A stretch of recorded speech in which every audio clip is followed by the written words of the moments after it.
In a land where trust was scarcer than rain, one act of courage could spark a fire no storm could extinguish. Dare to discover a tale of defiance, heart, and secrets buried in the ashes of the past? Will you stay to see how it burns? The valley. Stretched out like a forgotten promise, its earth scorched red under a sky too vast to care. Jagged cliffs loomed in the distance, their shadows clawing at the horizon as if guarding secrets no one dared to unearth. The air carried the sharp tang of charcoal and the faint hum of cicadas, a chorus that seemed to mourn the dreams this land had long since swallowed. In the heart of this forsaken place a lone farmhouse stood, its wooden walls weathered but unbowed, like a soldier refusing to kneel. This was the Ember Valley, a name whispered with both reverence and dread in the nearby town of Iron Hearth. And this was where Linh Tran lived, a woman who carried the weight of her past like stones in her pockets. Linh moved with quiet purpose, her calloused hands tugging at a rusted plow that refused to yield to the stubborn soil. Her dark hair, streaked with premature silver, was tied back with a faded ribbon, and her cotton dress clung to her frame, damp with the sweat of a morning's labor. The sun hadn't yet crested the cliffs, but she'd been awake for hours, wrestling with the land that both sustained and betrayed her. The well behind the house was nearly dry, its bucket scraping against stone with a sound like a dying man's plea. Her savings, tucked in a tin box beneath the floorboards, were dwindling faster than the seasons, and her spirit, well, that was a flame she stoked daily, though it flickered more than she cared to admit. 3 years ago, Linh had come to Ember Valley with her husband, Min, a dreamer with a poet's heart and a merchant's ambition. They'd bought this patch of land with visions of orchards and prosperity, a new start far from the crowded streets of their coastal hometown. But dreams, like seeds, need water to grow, and the valley offered none.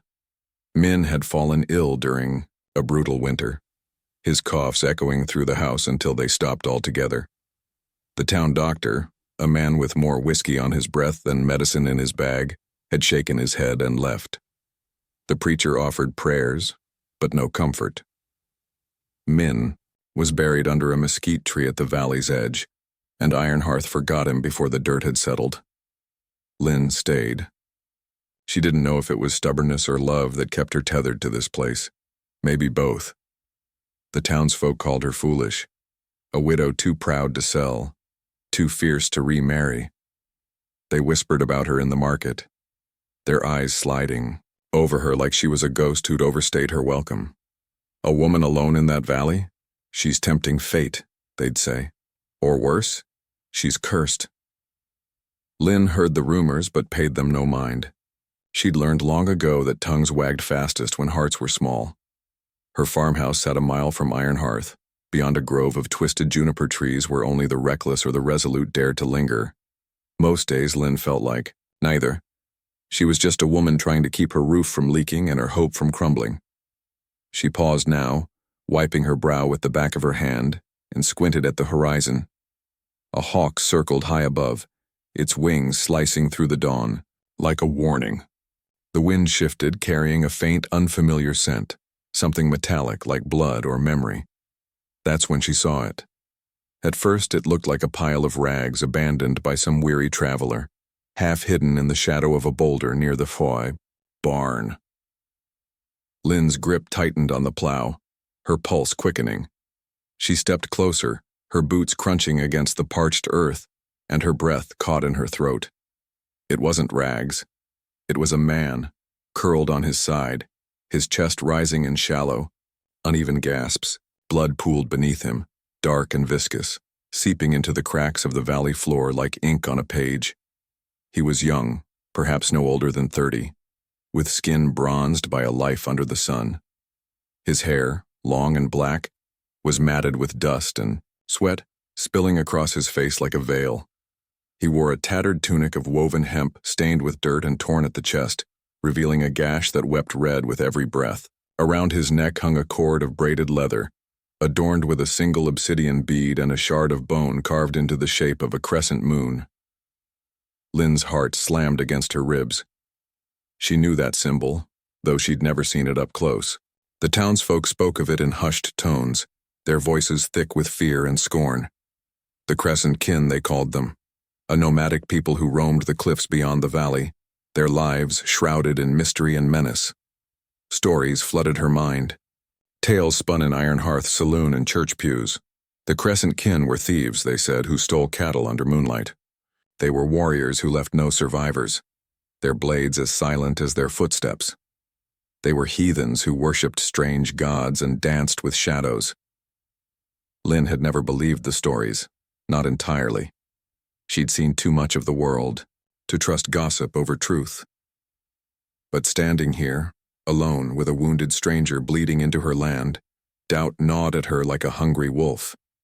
She took a step back, then another, her eyes darting to the empty road that led to town. Ironhearth was too far to call for help, and even if she could, no one would come. Not for her, not for him. The townsfolk would let him die, or worse, finish the job themselves. She should walk away. She knew that. Every instinct screamed for her to turn back to the farmhouse, bar the door, and pretend she'd seen nothing. But then he stirred. A low, ragged groan escaped his lips, not a threat but a plea, as his hand twitched uselessly in the dirt. Lynn froze. His eyes fluttered open, just for a moment, dark and fever-bright, locking onto hers with an intensity that felt like a question.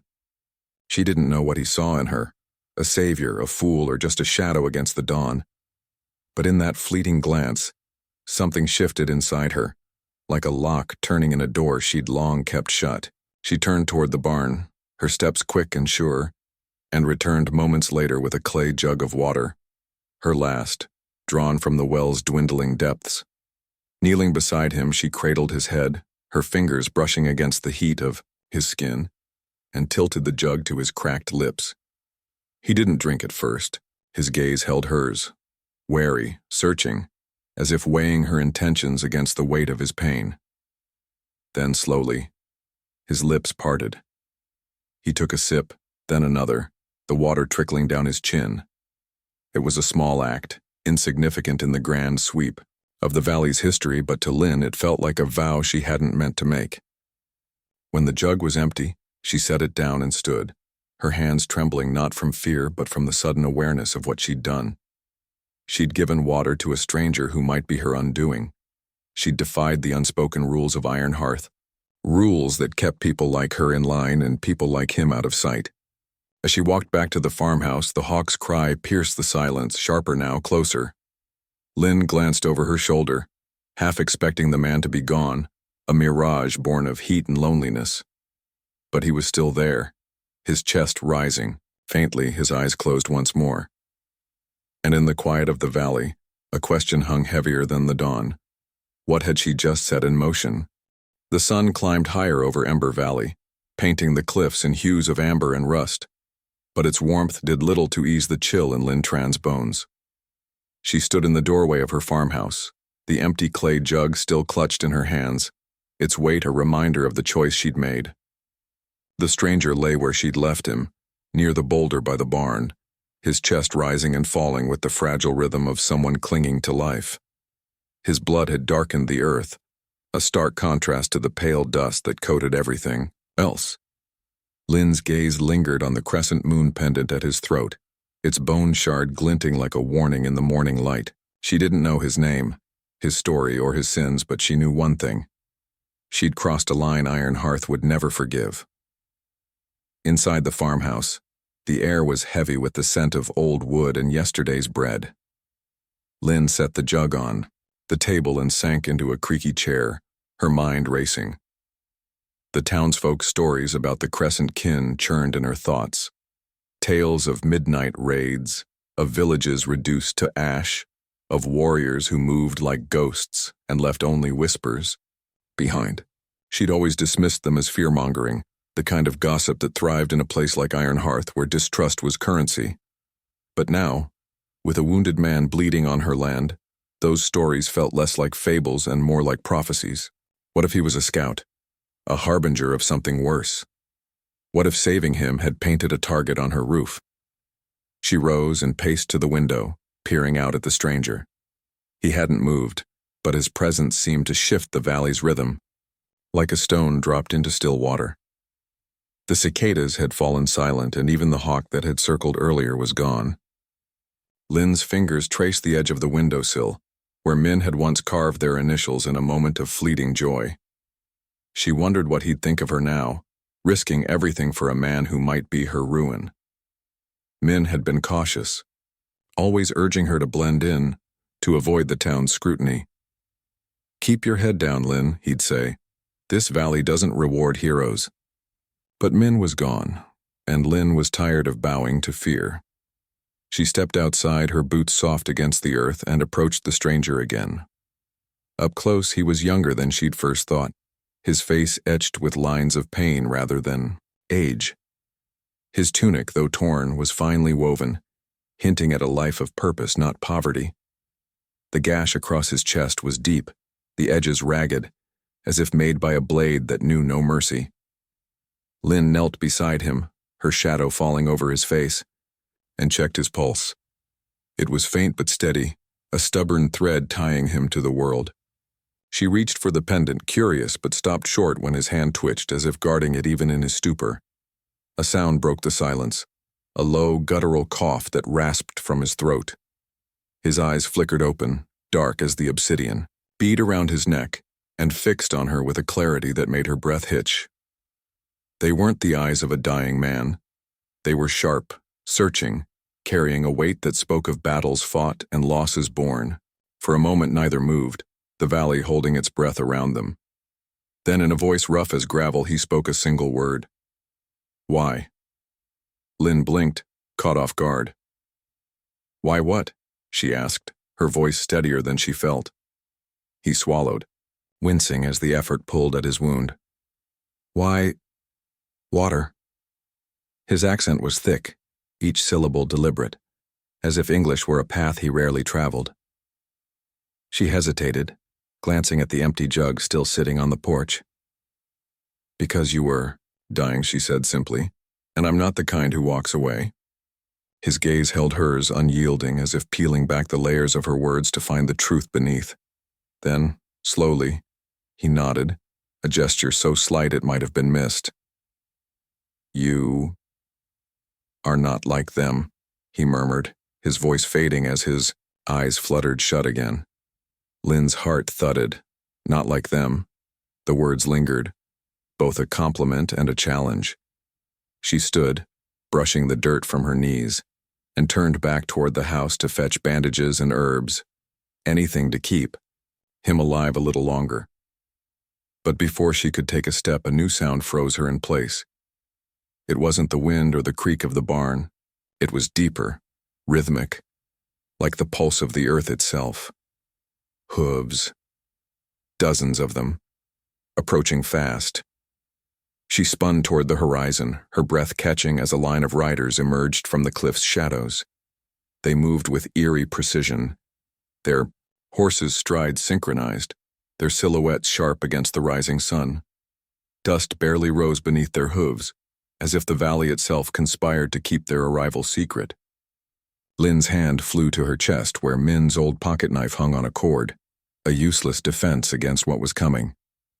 The riders wore cloaks of woven hemp, their faces obscured by hoods, but the glint of crescent moon pendants at their throats marked them unmistakably.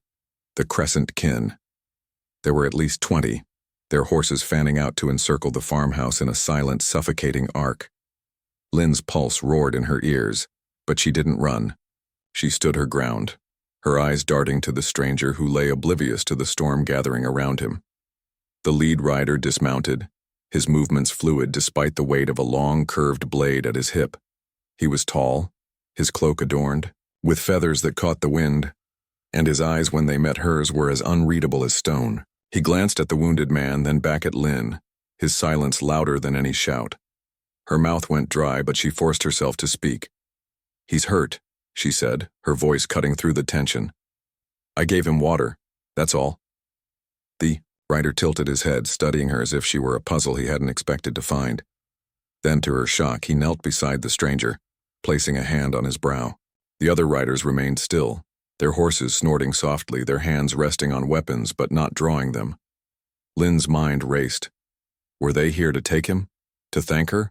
Or to ensure no witnesses remained? The lead rider stood and spoke, his voice low and melodic in a language Lynn didn't understand, a cascade of syllables that seemed to dance with the wind.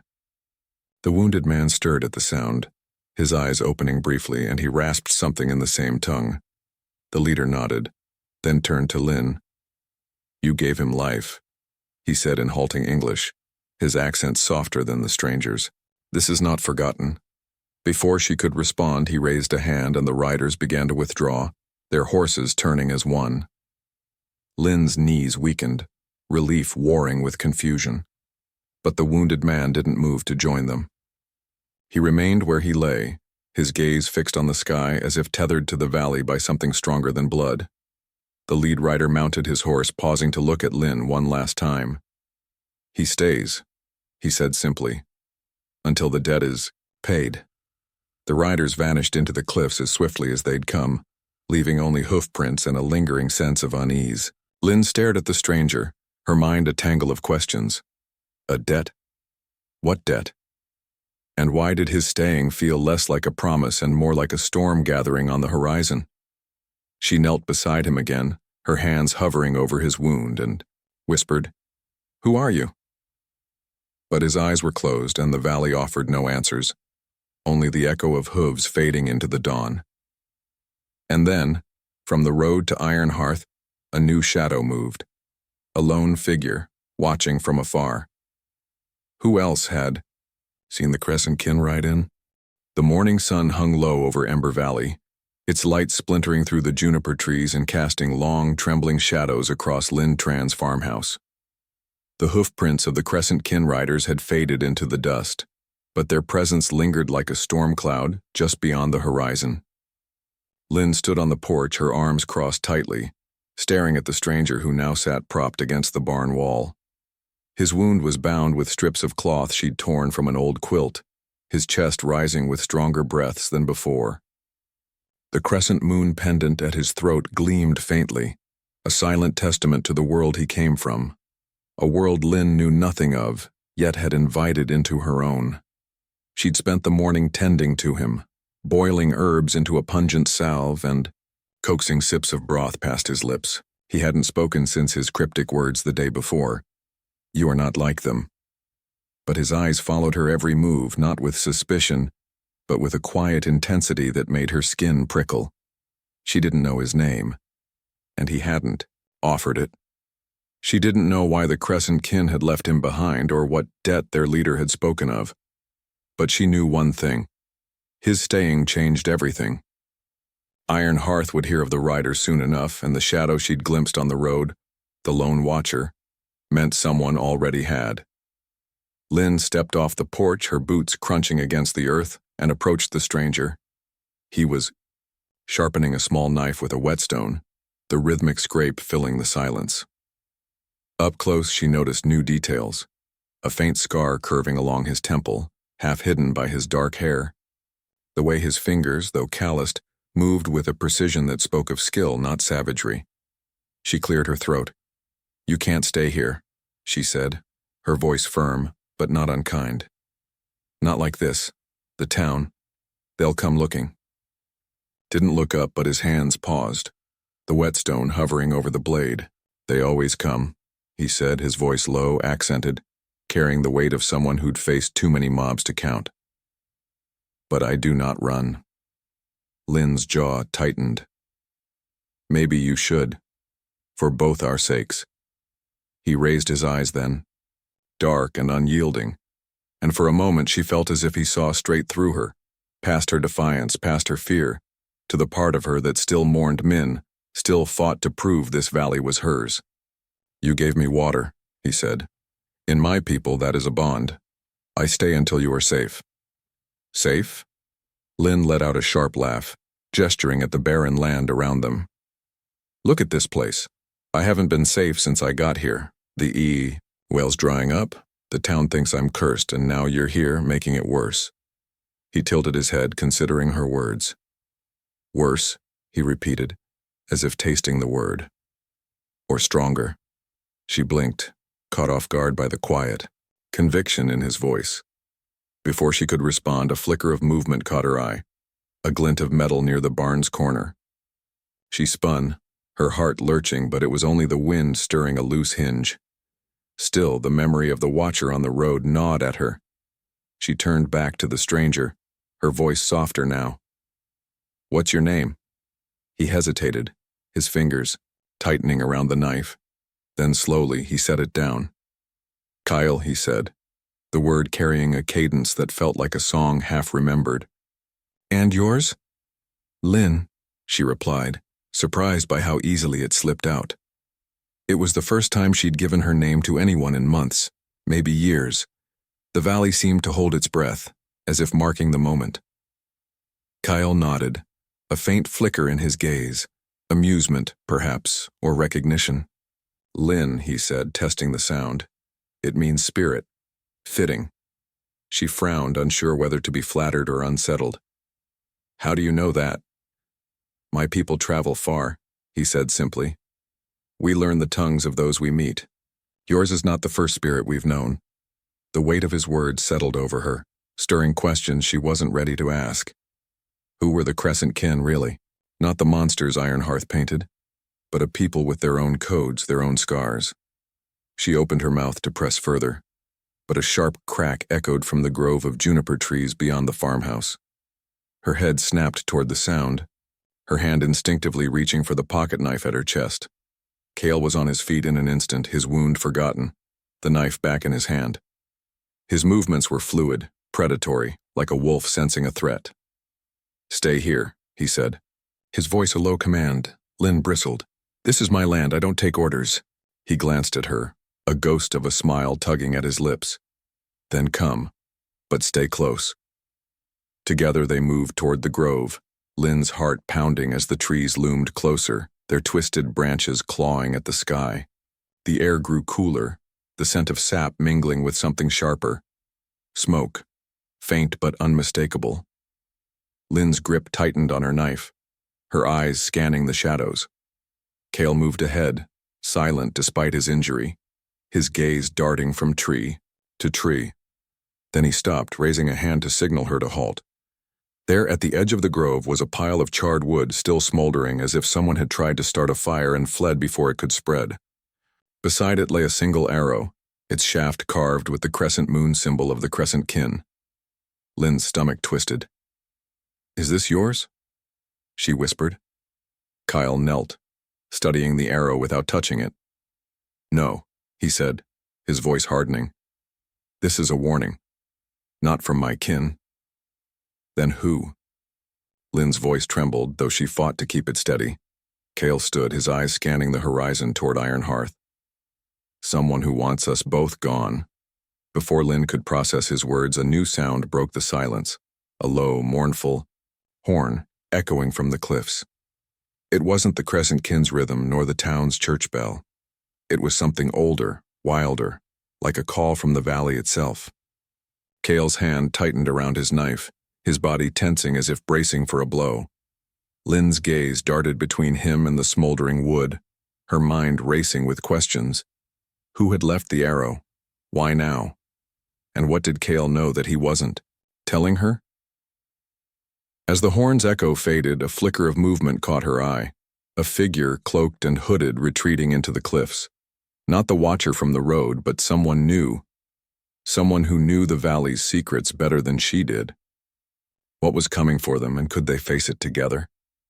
The afternoon sun draped Ember Valley in a golden haze, but its warmth couldn't pierce the unease that clung to Linh Tran's farmhouse like morning fog. The smoldering pile of wood in the juniper grove lingered in her mind, its crescent marked, arrow a riddle she couldn't solve. Kael stood at the edge of the porch, his silhouette sharp against the fading light, his knife now tucked into a leather sheath at his hip. The bandage on his chest was stained with fresh blood, a reminder of the wound he refused to let slow him. Lin watched him from the doorway, her hands twisting the hem of her dress, torn between gratitude and dread. He'd called her spirit, said she was stronger than she knew. But as the valley's silence grew heavier, she wondered if strength would be enough. Inside, the farmhouse felt smaller, its walls closing in with every creak of the floorboards. Lynn had spent the morning salvaging what she could, mending a broken fence, feeding the few chickens that scratched in the yard, boiling more herbs for Kael's wound.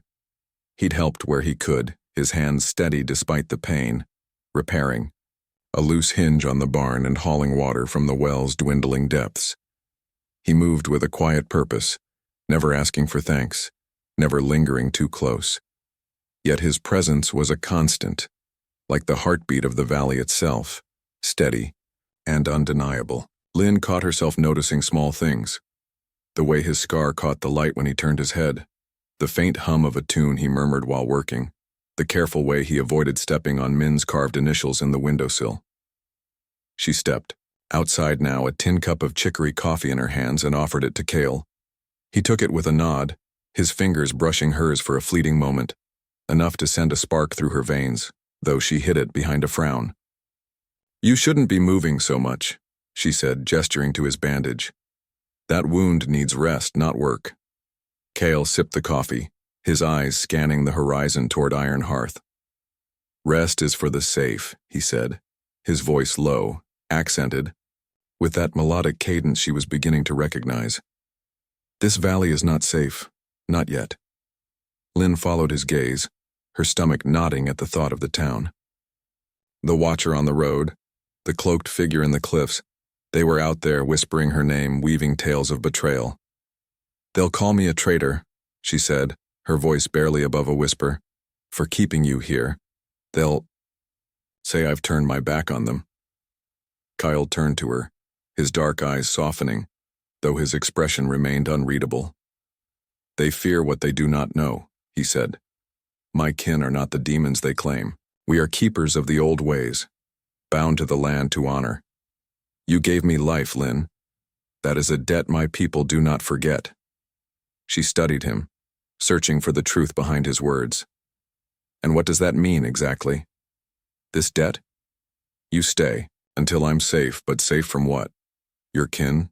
The town? Or whoever left that arrow?" Kael's jaw tightened, and for a moment she thought he wouldn't answer. Then he set the cup down and stepped closer, his voice dropping to a near whisper. "The arrow was not from my kin. It was a mark of the Hallowed, a band of outcasts, neither kin nor town, who prey on fear. They stir the valley's shadows, pitting us against each other. They want this land, Lynn, and they will burn it to claim it." Her breath caught, the weight of his words sinking like stones.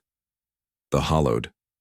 She'd heard whispers of them in Iron Hearth, renegades who roamed the cliffs, stealing livestock, leaving cryptic symbols in their wake.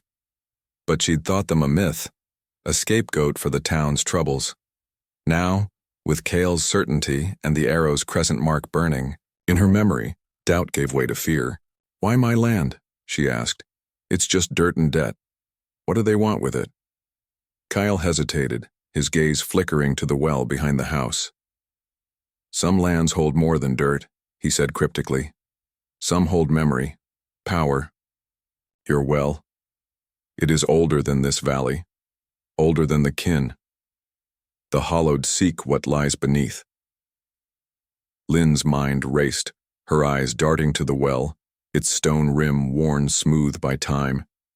Min had called it a relic, a curiosity left by whoever claimed this land before them. She'd never thought it more than a source of water, scarce as it was. But Kael's words carried a weight that made her skin prickle. Before she could press him further, a sharp clatter broke the silence. The sound of hooves, not from the cliffs, but from the road to Iron Hearth. She spun, her heart lurching as 3 riders appeared, their horses kicking up dust in the fading light. They weren't Crescent Kin, nor Hallowed. They were townsfolk, their faces hard and familiar, led by Amos Creed, a cattle baron who owned half of Iron Hearth and coveted the rest. His gray mustache twitched as he dismounted, his boots heavy against the earth, flanked by 2 men with rifles slung across their shoulders. Lynn's grip tightened on her pocket knife, though she kept it hidden beneath her sleeve. Kael stepped beside her, his knife still sheathed but his stance coiled ready. "Miss Tran," Amos drawled, his voice smooth as whiskey but laced with venom. "Heard you've been entertaining guests, strange ones too." His eyes slid to Kael, narrowing with disgust. Folks are talking. Say you're harboring a savage. That true? Lin's chin lifted, her voice steady despite the tremor in her chest. I gave water to a man who was dying. If that's a crime in Ironhearth, maybe your town's the savage one. Amos's smile was cold, his hand resting on the pistol, at his hip. Bold words for a woman alone, but you ain't alone now, are you? He nodded at Kael. This one's kind don't belong here, and you, keeping him, well, that makes you a problem. Kael spoke then, his voice calm but edged, with steel. She is not your problem, I am. If you have a quarrel, speak it to me. The two men behind Amos shifted, their rifles twitching, but Amos raised a hand to still them.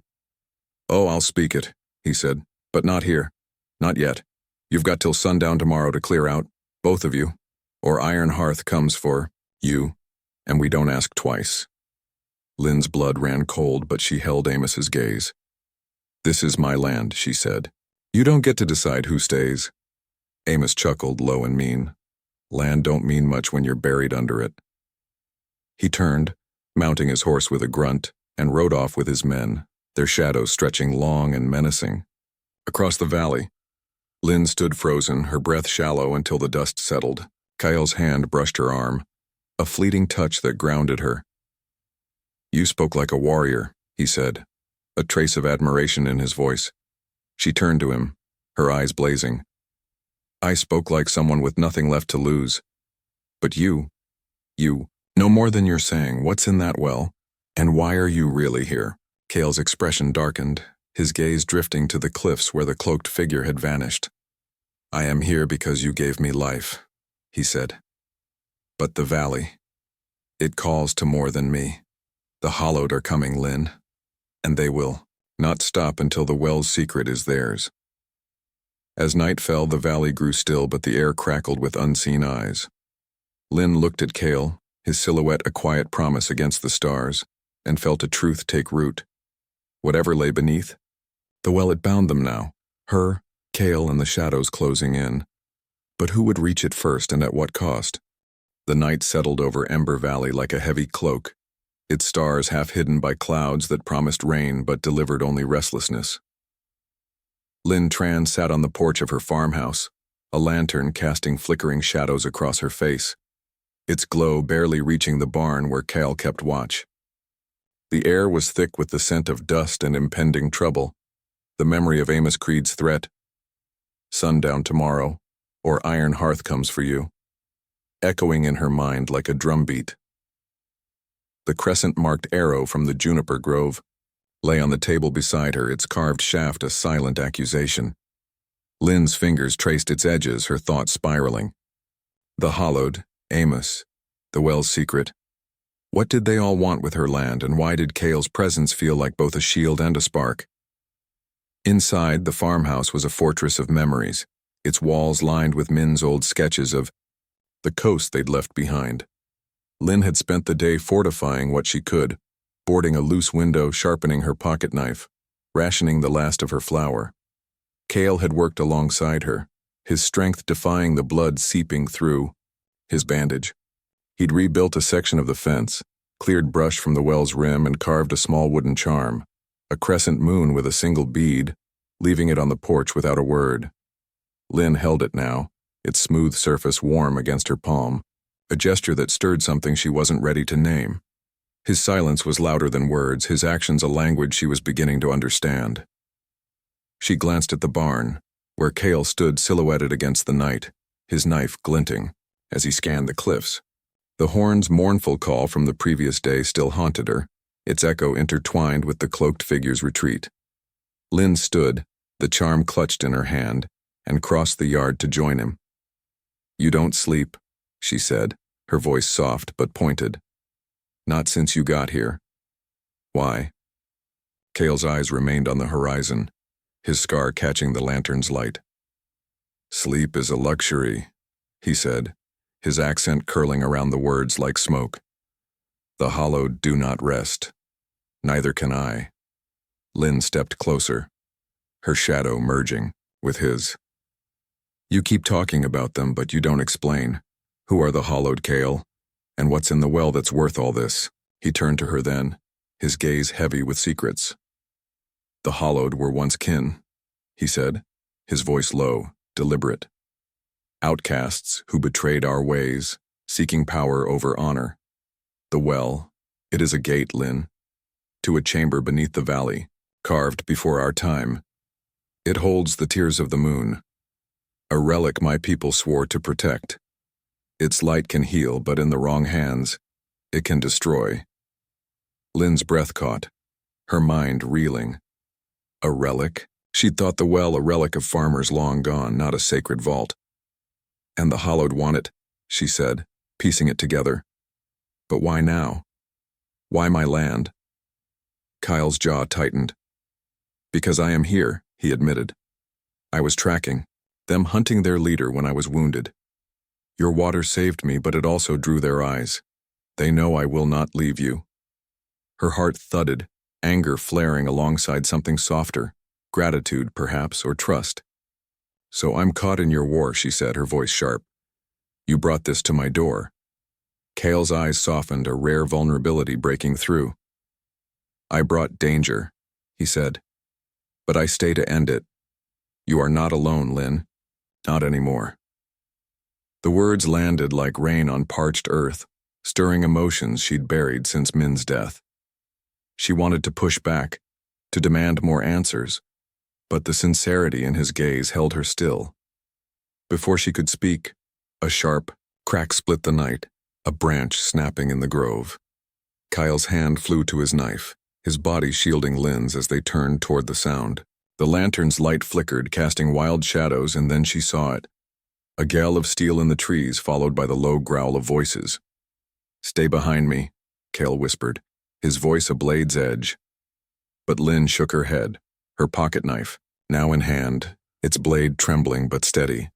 This is my fight too, she said, stepping beside him. They moved toward the grove, the darkness swallowing the lantern's glow. The air grew colder, the scent of smoke stronger, and Lin's pulse roared as shapes emerged. 3 figures cloaked like the one in the cliffs, their faces hidden behind crude masks painted with crescent moons. The hollowed. One held a torch, its flames licking the night. Another gripped a bow, its arrow aimed at Kael's heart.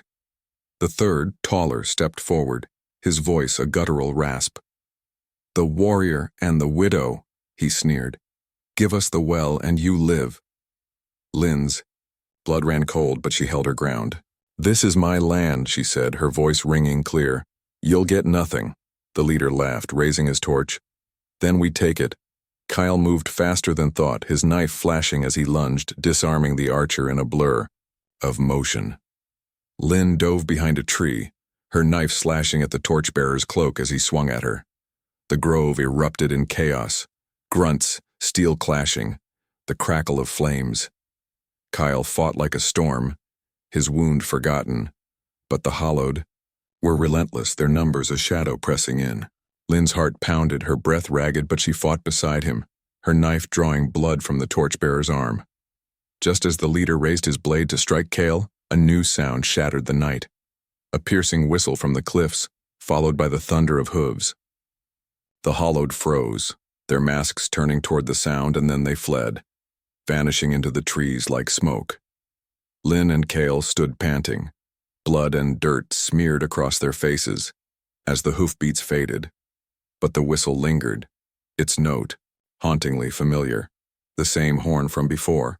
Lin turned to Kael, her voice trembling with fury and fear. Who was that, the kin?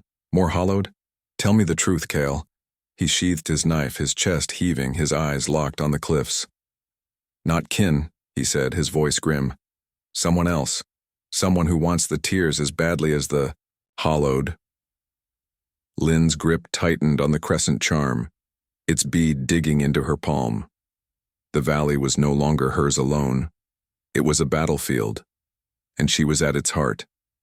As dawn's first light crept over the cliffs, a new shadow moved, an iron hearth carrying whispers of her name. What force had driven the hollowed away, and would it be friend or foe? The dawn broke over Ember Valley with a ferocity that seemed to challenge the night's secrets. its light spilling across the cliffs in waves of gold and crimson.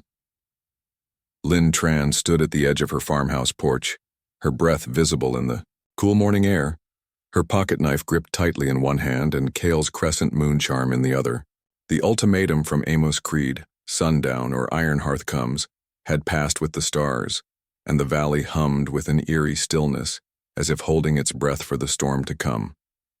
Kael stood by the well, his silhouette a quiet pillar against the rising sun, his knife sheathed but his eyes sharp, scanning the horizon. The hollowed's attack in the grove, the mysterious whistle, the cloaked figure, they were all threads in a tapestry Linh could no longer ignore. Today, the valley would decide her fate. The night had been restless, filled with plans and silences. Linh and Kael had fortified the farmhouse, barricading windows and sharpening tools, their movements synchronized like a dance neither had rehearsed.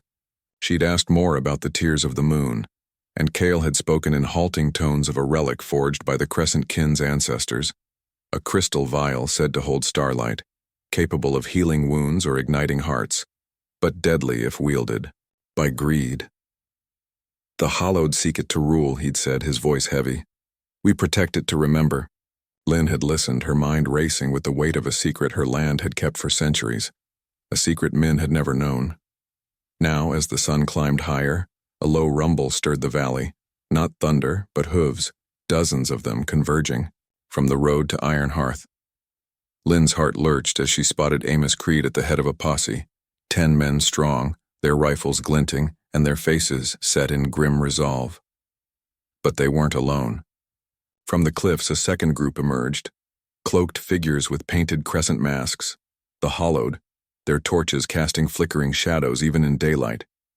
And then, a third sound, that piercing whistle, sharper now, followed by a line of riders in silver-trimmed cloaks, their crescent pendants gleaming. The Crescent Kin returned at last, led by the feathered warrior from days before. Lynn's pulse roared as the 3 factions encircled the farmhouse, their horses snorting, their eyes locked on the well. Kael stepped beside her, his hand brushing hers, a fleeting anchor in the chaos. Stay close, he whispered, his voice steady but urgent. This ends now. Amos dismounted first, his pistol drawn, his mustache curling with a sneer. Time's up, Miss Tran, he bellowed. You and your savage hand over the land, or we bury you both. The hollowed leader, his mask a grotesque parody of the kin symbol, stepped forward, his torch raised. The tears are ours, he rasped. Give us the well or the valley burns. The Crescent Kin leader dismounted, his feathered cloak billowing, his voice calm but commanding. The tears belong to no one, he said. They are the kin's oath, not your prize. Lynn's chest tightened, her eyes darting between the factions. She was no warrior, no keeper of relics, but this was her land, her home. She stepped forward, her voice cutting through the tension like a blade. This is my valley, she declared, her words ringing clear. You want the well? You'll go through me. A murmur rippled through the posse, some men shifting uneasily, but Amos laughed, raising his pistol. Big words for a widow, he spat. Let's see if your pet can save you. Before Kael could move, the hollowed leader lunged, his torch swinging toward the well. Kael was faster, his knife flashing as he tackled the man, their bodies hitting the earth with a thud. Chaos erupted, rifles fired, arrows flew, and the Crescent Kin charged, their blades clashing with the holloweds. Linh dove behind the well, her knife slashing at a hollowed who grabbed her arm, her heart pounding as she fought with a ferocity she didn't know she had. Kael was a whirlwind, his movements precise yet wild, protecting Linh even as he battled 2 hollowed at once. Amid the fray, Linh noticed the well's stone rim glowing faintly, a soft blue light pulsing from its depths. She crawled toward it, dodging a stray bullet, and peered inside. There, nestled in the shadows, was a crystal vial, its surface shimmering like liquid starlight, the tears of the moon. Her breath caught, but before she could reach it, the hollowed leader broke free from Kael, his mask cracked, but his eyes wild with greed. He lunged for the well, his hand outstretched. No! Lynn shouted, tackling him with all her strength. They fell hard, the vial slipping from the well's edge and rolling into the dirt. Kael was there in an instant, his knife at the leader's throat, but he didn't strike. Instead, he looked to Lynn, his eyes asking a silent question. "Let him go," she said, her voice trembling but firm. "No more blood on my land." Kael nodded, stepping back as the hollowed leader scrambled to his feet, only to be seized by the Crescent Kin. The posse, seeing their numbers dwindle, began to retreat, Amos cursing as he mounted his horse and fled. The Crescent Kin leader approached the well, retrieving the vial with a reverence that silenced the valley. He turned to Lynn, his eyes warm with respect. "You guarded what we could not," he said. "The Kin owe you a debt." Lynn shook her head, her gaze locked on Kael. "I didn't do it alone." The Kin leader nodded, then raised the vial to the sky, its light flaring briefly before he tucked it into his cloak. With a signal, the Kin rode off, taking the hollowed leader as their prisoner. The valley fell silent, the well's glow fading, the air thick with dust and the scent of spent gunpowder. Lynn and Kael stood side by side, bruised and bloodied, their hands inches apart but not touching. The tears were safe, the hollowed defeated, and Ironhearth's threat broken, for now. But as Lynn looked at Kael, his scar catching the dawn's light, she felt a new question stir. The valley was hers, but was her heart still her own? And then from the farmhouse, a faint glint caught her eye. A letter, half hidden beneath the porch, its edges yellowed with age. What truth had Min left behind, and would it change everything? The morning sun rose gently over Ember Valley, its rays weaving through the juniper trees and bathing Linh Tran's farmhouse in a soft, forgiving light. The scars of battle lingered, scattered hoofprints, a singed patch of earth near the well, the faint tang of gunpowder still clinging to the air. But the valley felt different now, as if it had exhaled a long-held breath. Lynn stood on the porch, her hands wrapped around a chipped mug of chicory coffee. The crescent moon charm Kael had carved resting against her chest on a leather cord. Beside her, Kael leaned against the railing, his bandage gone, his scar catching, the dawn like a badge of survival. The tears of the moon were safe with the Crescent Kin. Ironhearth's posse had scattered, and the Hollowed's leader was gone. Yet Lynn's heart was restless, stirred by the letter she'd glimpsed beneath the porch, a relic of Min's secrets, waiting to rewrite her truth. She set the mug down and knelt, her fingers brushing the weathered boards until they found the letter, its edges brittle and yellowed. Kael watched in silence, his presence a steady anchor as she unfolded the paper with trembling hands. The handwriting was Min's, sharp and deliberate, dated weeks before his death. To Amos Creed, it began. "I agree to sell the valley land for your price. Lynn will resist, but I'll convince her. Keep this quiet until it's done." Lynn's breath caught, the words slicing through her like a winter wind. Min had planned to betray her, to sell the land she'd poured her soul into, to hand it to the man who'd tried to bury her. She read it again, her eyes burning, then let the letter fall to the porch, its weight too heavy to hold. Kael knelt beside her, his hand hovering near hers but not touching, respecting the storm in her. Silence. "He did not know you," he said softly, his accent wrapping the words in quiet strength. "Not as I do." Lynn looked at him, her voice raw. "I thought he loved this place. I thought he loved me. But it was just control, wasn't it? Like Amos, like the Hollowed." Kael's eyes held hers, dark and steady. "Love is not control," he said. "It is choice. You chose to fight for this land. You chose to save me. That is your strength, Lynn. Not his shadow." The words landed like a spark, igniting something fierce and fragile in her chest. She stood, brushing the dust from her dress, and walked to the well, its stone rim now quiet, no longer glowing with the tear's light. Kael followed, his steps soft, and together they stood, the valley stretching wide around them. Lynn traced the well's edge, thinking of the relic it had hidden, the lives it had shaped. "You said the tears were memory," she said. "What do they remember?" Kael's gaze drifted to the cliffs where the Crescent Kin had vanished. The Kin believe the tears hold the stories of our ancestors, he said. Their joys, their sorrows, their oaths. They remind us who we are, even when the world tries to forget. Lynn nodded, her fingers tightening around the crescent charm. I want to remember, she whispered. Not Min's betrayal, but this, us. Here now. Kael's hand covered hers, his touch warm and deliberate, the first time he'd crossed that unspoken line. Then we will, he said, his voice. A vow? Together? The valley seemed to hum in agreement, its cicadas resuming their song, the wind carrying the scent of sage and possibility. Over the days that followed, Ember Valley began to change. Iron hearths' whispers softened. Some townsfolk brought baskets of apples, others left tools by the fence, small gestures of peace after the storm. The sheriff, a grizzled man named Hollis, rode up one afternoon, his hat in hand. No one's pressing charges, he said, glancing at Kael, who was mending a gate. You've earned your quiet, Miss Tran. Lynn smiled faintly. Quiet's all I ever wanted. Kael stayed not as a guest or a guardian, but as a partner in the valley's rhythm. He slept in the barn, though Lynn left the farmhouse door unlatched. He ate only after she did, his eyes crinkling with a warmth that needed no words.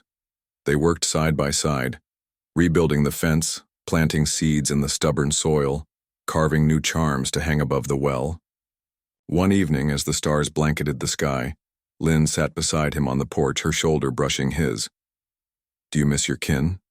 She asked, her voice soft. Kael looked at the horizon, his scar softened by starlight.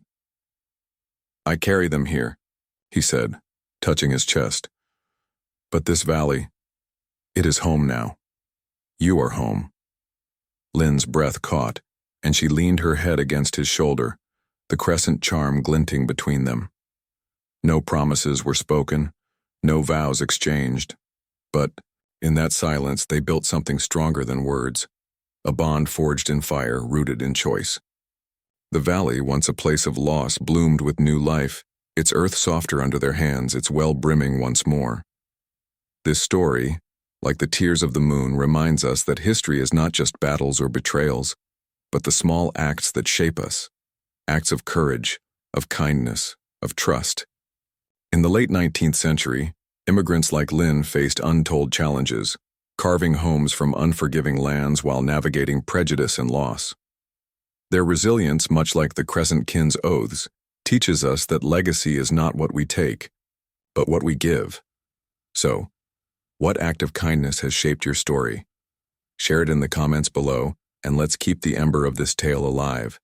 If this story moved you, hit that like button, share it with a friend, and subscribe to join our journey through history's heart. New stories await every week. What light will you carry forward?